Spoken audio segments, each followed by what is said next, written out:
I'll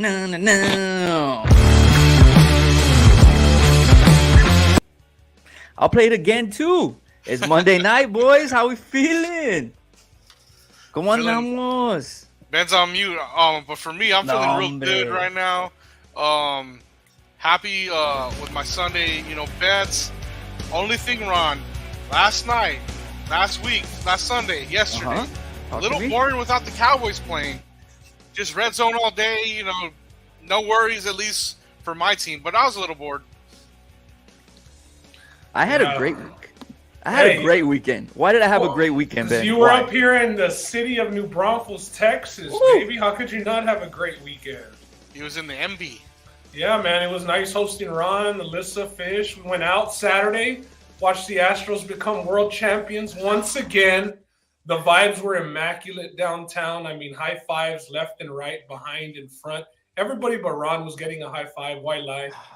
The only guy that wasn't in Astros gear out there. But, man, we had a blast. The Astros are champs once again. We had the parade today in Houston. Sucks I couldn't be there even though I was off today. I was like, man, I might just drive up there and be a part of this damn parade. But, yeah, bro, glad to be back. We got Monday Night Football. Andy Dalton against Lamar Jackson. Yes, sir. Let's go, boys. I was living through Twitter, Ben. I was watching that parade video, and I was trying to, live my best life through there. Yeah, it was, man, and it was really nice to see do it. They did it for Dusty. They did it for Dusty, baby. Did you see that they reattempted the garage hat throw? Yeah, they did. And they're successful. It's a tradition now. We got to do it every year. Next year, back to back. Chill. They ain't gonna go back to back, bro. I'll tell you right now. Take that, because the Dodgers are coming. Oh, yeah, but anyway, let's get into it, man. Let's just get into it. I know Ben's excited because he usually doesn't do our Monday shows, with us. But I'm glad you're on today, bro. I'm glad you're on because it's week 9, and can you believe that it's already week 9? And can you believe that this happened? Your boy, Josh Allen, get bajo, bro. We'll start off with that first. What happened? Yeah. So don't drown me out with the background music, all right? that way I could be heard. But nah, bro, Packers for life. Hey, shout out Skeet, bro. Good to see you in here, man. Being loyal to the team, I see. True, that's a loyal fan right there. Not like Lil Wayne backing out. I don't think he's ever seen the Packers lose this many games in a row. But yeah, man, Josh Allen, the loss to the Jets, bro.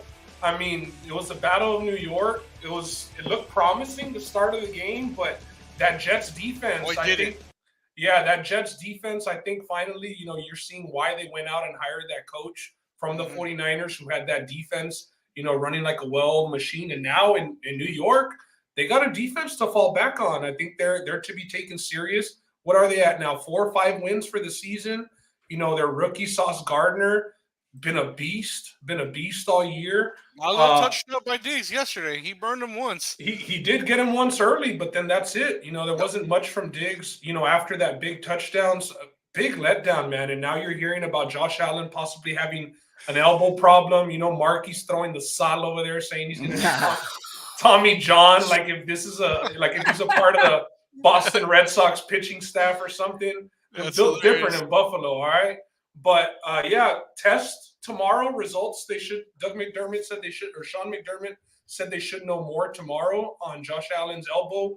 The line against the Vikings opened up 8.5. I mean, you got to expect him to play there's no way that line is 8.5 without Josh Allen. Granted, it is only Monday and there is still going to be more evaluations. I expect him to play. I mean, you saw the last throw of the game on that 4th down, threw it about 50, 60 yards downfield. Gave Davis a shot, and, he dropped the ball. So I think he's going to be all right. Interfered during that catch, though. No, man, it was really good coverage. Yeah, I thought it was good coverage.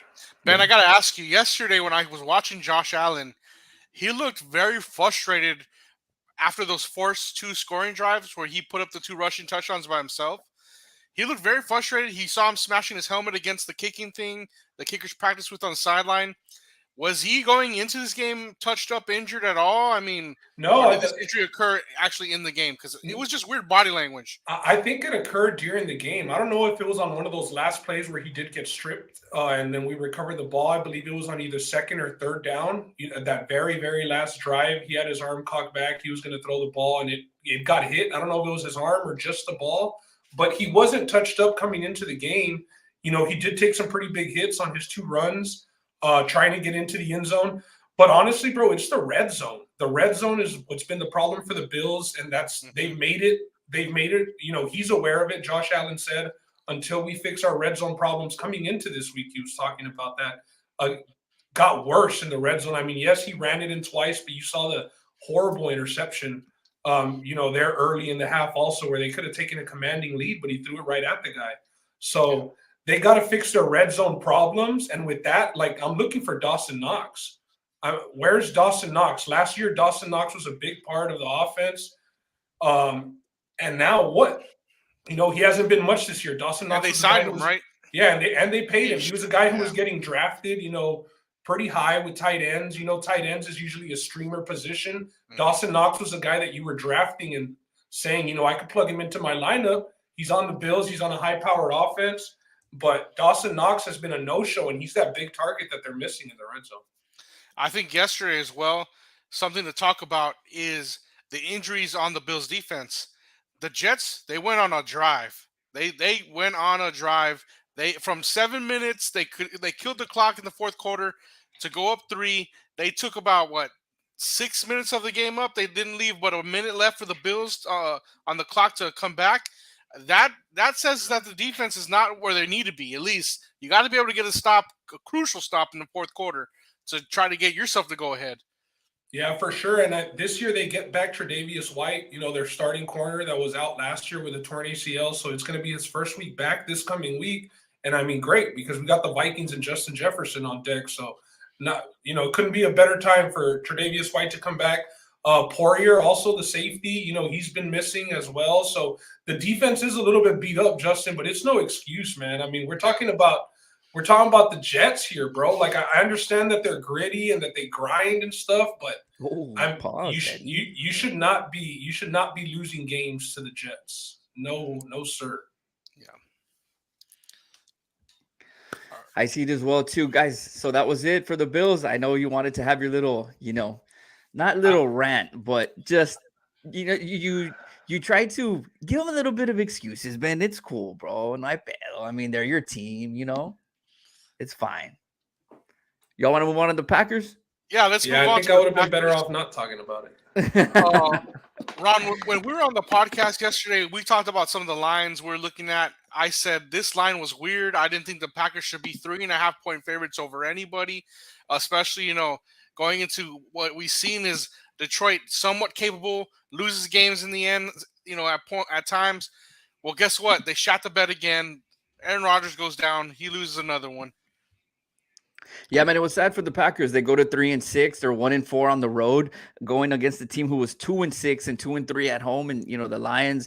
Not much to say here. The Packers we are who they thought that they are. Man, they have no receivers. Aaron Rodgers cannot save the day there. He was 23 of 43, 291 yards and 1 TD. Jamal Williams went off for 24 carries, 81 yards. Lazard did have the 1 TD, but other than that, man, I memean, they didn't even score in the entire first half. They went into the half down 8-0. They come back, they score 9 points, but then did Detroit Lions score 7? A tutty to go up 15-9, and I think Aaron Rodgers is just done for the year, man. We might see these guys pack it in. So Mark brings up he says, should they sit Aaron? LOL. Oh, man, Jordan Love's sitting there wasting away on the bench. This season's probably out of reach for you now. You're 4 games behind the Vikings. It seems like the Vikings will probably catch up and win this NFC North. And then you're going to be, going for a wild card spot. It's gonna be tough. I'm not sure if Aaron Rodgers has that quit in him. I don't think he comes back to just, let's call it the year and we'll see what we can do next year. It is sad that the Packers went out and reached out for free agent receivers and got outbid sort of by other teams, so they couldn't get any help. I just don't think you sit Aaron Rodgers, though. I don't think that's the answer. Yeah, that's a little bit, far out there. But Ben, you see Who's it up talking? there. My bad for the technical difficulties, boys. No problem, Ben. Oh No no, problem. Mark. He said, should they sit Aaron Oh, Rodgers? Mark, ¿cómo andas, Mark? ¿Cómo andas, Mark? I mean, you're talking about a guy who's at the end of his career, bro. If he's gonna sit, it's gonna be because he's gonna retire. He ain't about to just, waste years playing. And about that, about that report that came out about all those receivers that they went after, Chase Claypool, Brandon Cooks, other names out there, but. What's the point of that coming out? Like, is that just to say, hey, we tried? Or like, I mean, if you didn't get any of those guys, I just don't understand the point of, putting that out there. Like, oh, hey, we at least tried. I mean, you've seen Aaron Rodgers as frustrated as we've ever seen him in his career, bro. He was out there throwing tantrums after every interception. So also the coach. I mean, maybe we got to talk about that coach too. He inherited, a team that Mike McCarthy was taking to the playoffs consistently, and even won a title with. So if Mike McCarthy can do it, anybody on this screen or in this chat can do it. Oh man, I mean, I don't think there's much to say as far as Aaron Rodgers and the Packers go. I think they're done for the year. I don't to see them making any moves because the trade deadline is already over. I mean, you could see these guys pack it in, and we thought they were going to be tough in the beginning with Aaron Jones and AJ Dillon in the backfield. Maybe focus more of a Cleveland style kind of offense, and they haven't even been doing much. So no receivers, your backfield's not doing anything. Aaron Rodgers is cussing everybody and their mothers out at the press conference. I think there's trouble in Milwaukee, and I think the Packers are done this year. But moving on, let's go to something that was not surprising, but can you believe it? That Brady is 1-0 after being divorced. That's all he needed, bro. It seemed like. Had to get rid of the toxica. You had to get rid of the toxica. So anyway, he comes back 16-13. First thing he says when he gets to the podium, that was awesome. I was so mad. He's having fun again. What do you guys think about Brady's comeback, man? Is it huge? Is it a big deal because of where they sat on the year and they were having trouble, or is it something to not overreact about? Kind of an overreaction or underreaction? I'm gonna go with let's not overreact. They beat a pretty bad Rams team. I know it's it sounds weird saying that after they won the Super Bowl, but I mean, it's a pretty bad Rams team. Aside from Cooper Kupp, we saw that one touchdown that he had. He had to go 70 yards dolo. That's the only time that they got in the end zone. So, I mean, hell of a drive from Brady at the end, though. I mean, he clearly still has it. He clearly still wants to be out there. I mean, I'm not doubting that Rodgers wants to be out there. I'm sure he wants to be out there too. But when you ain't winning, it's a lot harder to keep your body language, keep that posture that everybody's looking at and is going to be criticizing you for after. I will say I think Brady's done a pretty good job of all of that, throughout the season. They haven't been doing too well. He's also been going through some shit, outside of football. So I think that he's been having to really mind his P's and Q's, you know what I mean? So I'm not going to overreact. I think there's still a horrible O-line. Leonard Fournette had 20 yards rushing. His receivers aren't doing him many favors dropping balls. Mike Evans, I'm talking to you. The Aggie, where you at, Herb? Of course it'd be an Aggie fucking shit up. But yeah, I'm not going to overreact, man. The Bucks. Yeah. Those shots to Irv, bro. Irv heard him. Don't come in here talking about JETS. Justin, what do you want to touch on as far as Brady's 1-0 after the divorce? I'm going to say it's a big deal because it's a big deal. Okay, why is it such a big deal? Is it a big deal because of the divorce, or you mean it's a big NFL wise? It's a big deal because now they lead the NFC South, and now they have a chance to win the NFC South, get on the right path. It was a get-right game, and guess what that means? You get a playoff game at home. So it's a big deal that they won yesterday. I think that overreaction needs to be had because if he was going to come in and slump after the divorce, they were going to be messed up. But guess what? They got the dub, and now they're looking like they can win the NFC South, and it's not a hard conference to win. So I think this guy just ate some fucking Tom Brady huevos for breakfast, bro. I think he's doing a decent job at playing devil's advocate, but that's all he's doing. There's no damn way, Justin, you can be a believer after a performance like that. That was about as ugly as a win as you could get this year. And that's why I didn't take it as far as being a believer. I took it as far as it was a get-right game. They get get up ahead in the NFC South. I didn't go all the way out. Let's have good faith arguments here now. Hey, that was a hell of a job, boys, for the Week 9. Can you believe it? The headline was Josh Allen taking the L to the Jets. Aaron Rodgers taking another L to the Detroit Lions. Baron Mendez, your Detroit Lions got the win. And Tom Brady let go of the Toxica, and he won 16-13 in comeback fashion, scoring 10 points in the fourth quarter, winning 16-13 over the Los Angeles Rams. What else do we got, Justin? That was a pretty nice kickoff, man, to Monday night. But the game's coming up, and we need to get to it. All right, so some other games, Week 9. Anything real quick that stood out to you guys as far as those big surprises from Buffalo, Green Bay?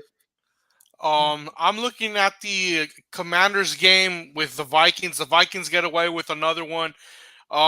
They're like what are they 6-1, 6-2, something like that. They've only have one loss, but they don't look that strong. Yeah, they don't look that strong at 7-1, struggling against the Commanders. Well, it's a beatable team.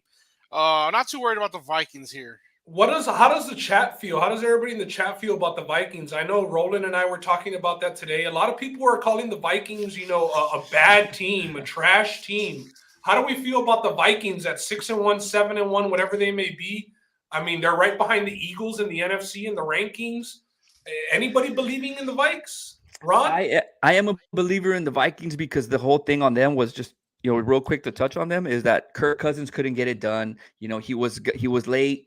He couldn't win late games. He was always throwing picks. But dude, JJ has evolved. They have a running game. Hawkinson yesterday had some decent catches. So you're surrounding with Kirk Cousins with weapons who are actually coming through. They're playing together, and I have faith in Captain Kirk. You saw him on the airplane. You saw the no shirt on with the bling money anything. Yeah. Kirk Cousins, bro. You saw that. So I am a firm believer, and they're doing things where last year, the year before, they were winning and then they would lose at the end and they couldn't come back. Now they're fighting, they're staying in the game, and they're getting late wins, even though they are late. So props to the Vikings. I think that they're doing well. Mark Chapa says he believes. Oscar says Vikings ain't you know what. And Alan says Vikings real test is coming up, going to the Bills and having the Cowboys at home. Very good point, Alan. So other than the Vikings, anything else here that stood out to you boys? Kansas City did have a little trouble in the late game. I think we got to talk just to highlight Joe Mixon. Yeah, I was actually going to go to Ben on that because we had two crazy performances fantasy-wise. We had Joe Mixon putting up a 50-piece, and we had the Chicago quarterback, Justin Fields, also having a ridiculous day. You guys want to touch on that as far as, Mixon and yeah, Edgar shouted out Justin Fields too, and Justin Fields, a guy who's caught a lot of crap from people, for the most part of his career. Oh, he's a running back in a quarterback's body. I know he was a big streamer option for people this week with a lot of teams on bye week, and people played him, bro, and he showed out for everybody. Again, like the Bears, I had them this year as being one of the lowest scoring offenses. They've surprised a little bit.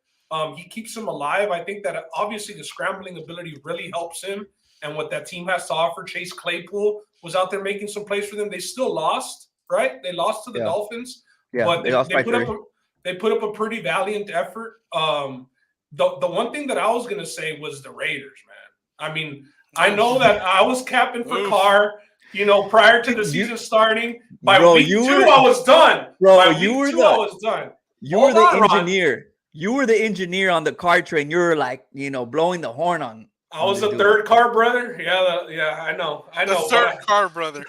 but I pushed him off the hill. I wasn't going to die on that hill. I mean, how do you go up 17-0 to the Jacksonville Jaguars, a team that we've seen, give leads away the last 2-3 weeks, and then they get to come back and beat you 27-20? I mean, shout out Devontae Adams because he did work for my fantasy team.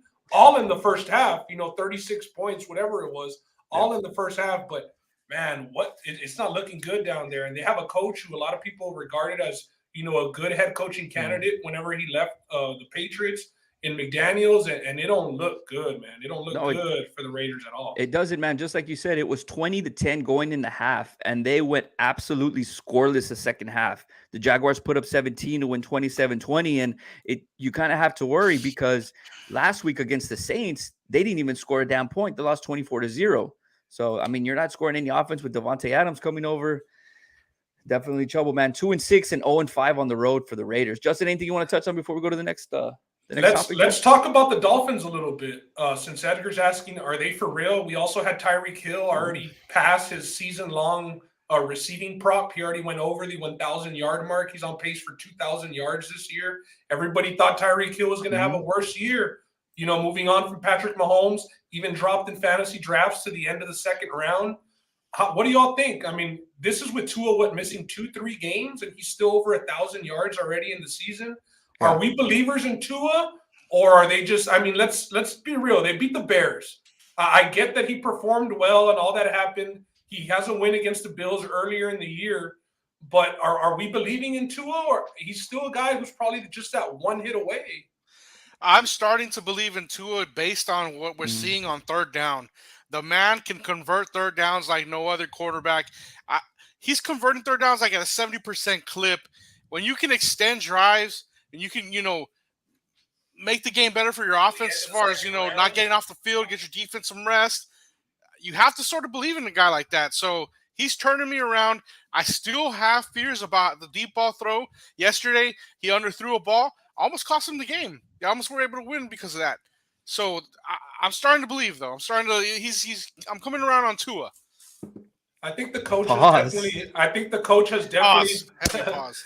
I think the coach has definitely done wonders for him, man. Obviously, a younger coach, more offensive-minded guy. The plays are more creative in the backfield with the motion, the fakes, and how quick he's getting rid of the ball too at times. I agree with you. The deep ball's clearly still the problem.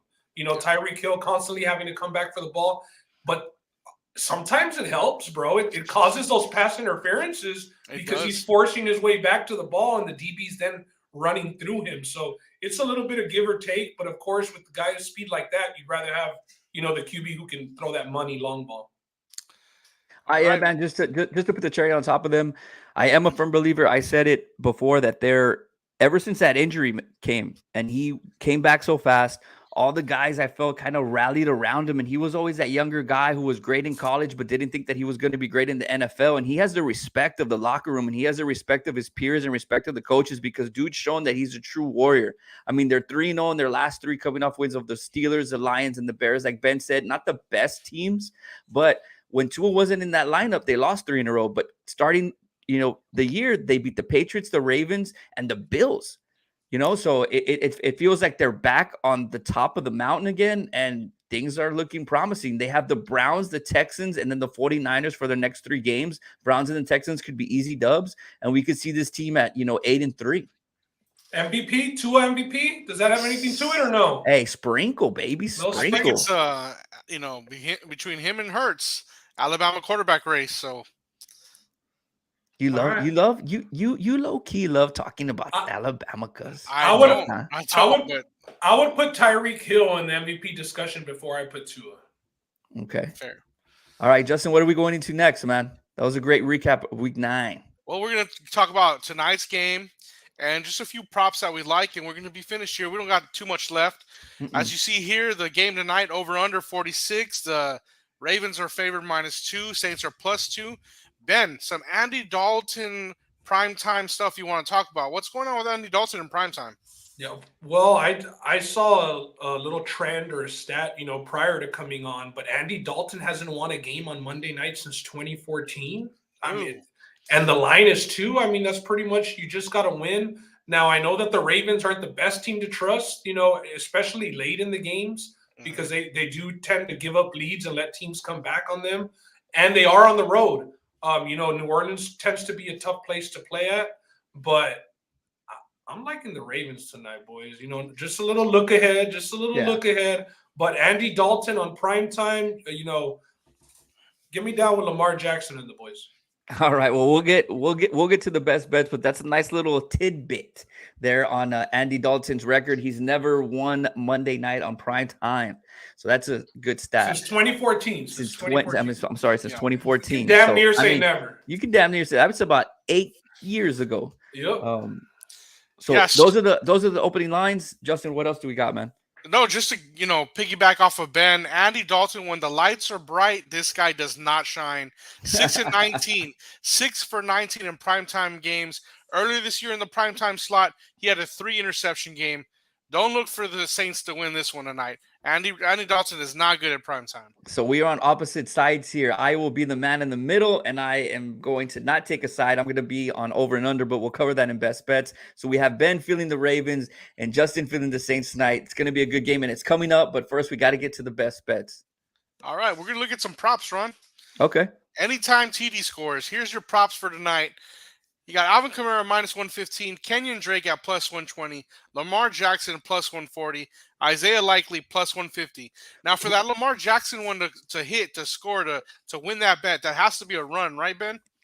Yeah, for Lamar, it cannot be a passing touchdown because whoever he throws that touchdown to would then be the anytime touchdown score. So, yes, it does have to be a run. All right. If you're looking here at these, prop bets, you're looking at Olave at plus 165 for a touchdown, Jarvis Landry at plus 170 for a touchdown. Those are the two receivers for the Saints that are on the board. It looks like Vegas is not favoring a touchdown pass too much tonight from Andy Dalton. For them to be that low at odds, when Michael Thomas is out, you would think they'd be a little bit closer to the 100 point, but they're further away. Well, Michael Thomas has been out all year because, got to mention that. Michael Thomas shut it down for the year. Can't guard Mike because you're never on the field, boy. Can't guard Mike. Otawaling Garza. Can't guard Mike. Yeah, but Michael Thomas shuts it down for the year again. I mean, that's why they went out and drafted the rookie Olave, right? They needed the next guy up. It's clearly his team now. The one that surprised me, bro, Alvin Kamara didn't score his first touchdown of the season until last week, where he had a 3 or 4 touchdown performance. Now we're seeing him at minus 115. Is that a rat line? You want to think that he'll get in, but I would just stay away. Like, that's wild because you were seeing him at plus. Like I said, he just got in 3 or 4 times last week, and now the line goes all the way down to minus. He's not the biggest red zone guy. Even last week when he was scoring from a distance. So I'm not loving the minus 115 on that. All right, so we have Justin in on Chris Olave at plus 165 anytime TD. Ben, what do you? I mean, just what would your best little bet here be? I would go with, is it Likely? Isaiah Likely, the tight end from the Ravens, plus 150. Yeah, no Mark Andrews tonight. We saw Likely catch about 7-8 targets left. He got more than 7-8 targets. He caught 7 or 8 balls. But I like him to get in the end zone today. I think he's going to be that big target Lamar needs in the red zone. All right, I'm going to do Kenyon Drake at plus 120. This is an official bet, but that's what I would lean. No Gus Edwards. We know that Andrews isn't there, or Bateman. I think it's going to be a very run-heavy game tonight, so I would like Kenyon Drake anytime TD because he's quick. He can catch it out of the backfield too. So besides anytime TD, I think we have a few more, right?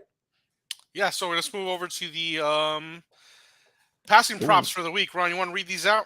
Yeah, so we have Andy Dalton over or under 1.5 as far as passing touchdowns and 232. We got Lamar over 1.5 as well. Lamar and 215. Right off the bat, I am going to say under for Lamar, just a lean here.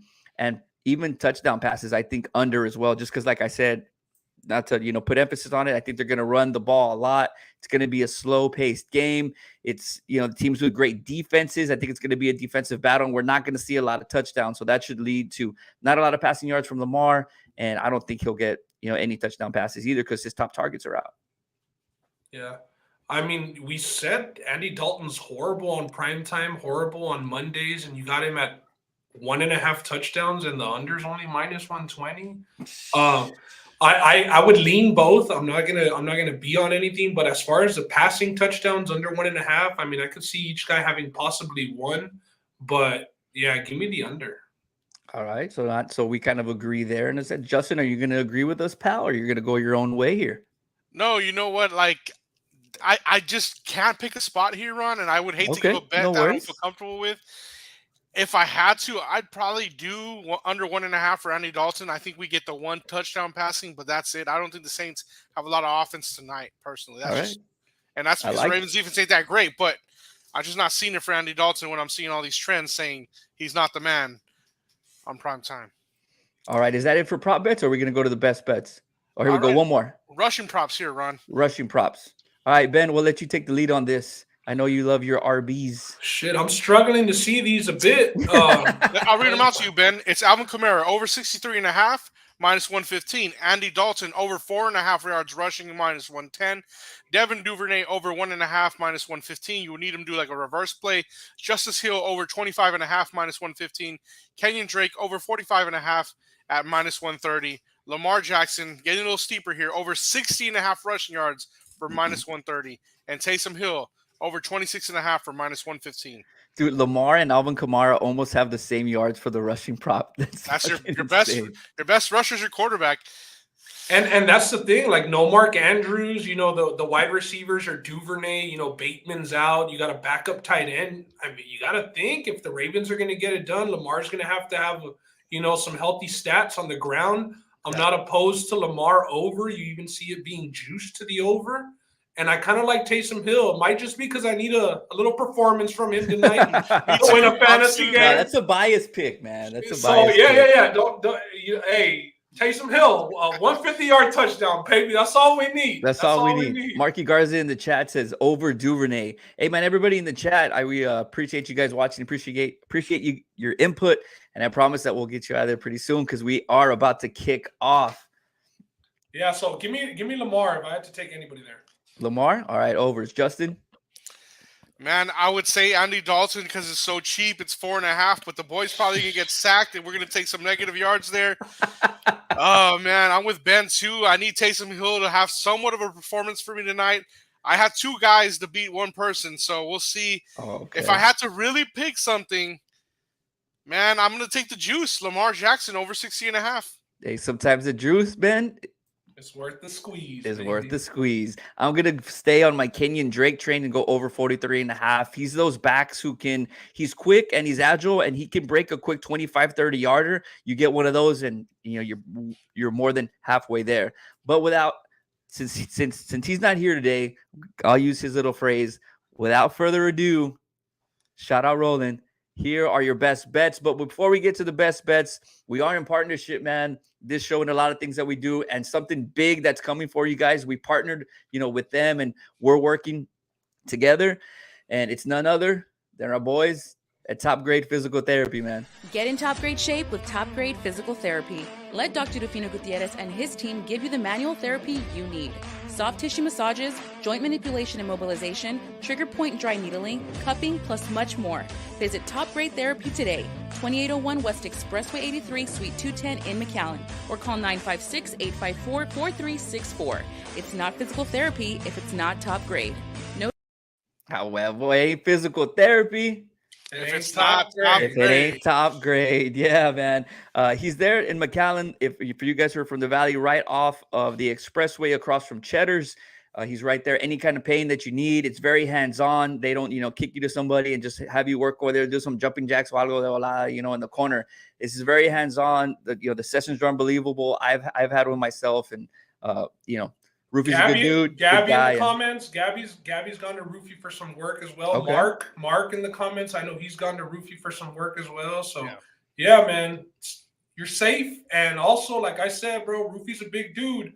For a big guy like me, can't have no little person, trying to work on your back or one of your legs or your shoulders. So you ain't got to worry about that if you're a big guy either.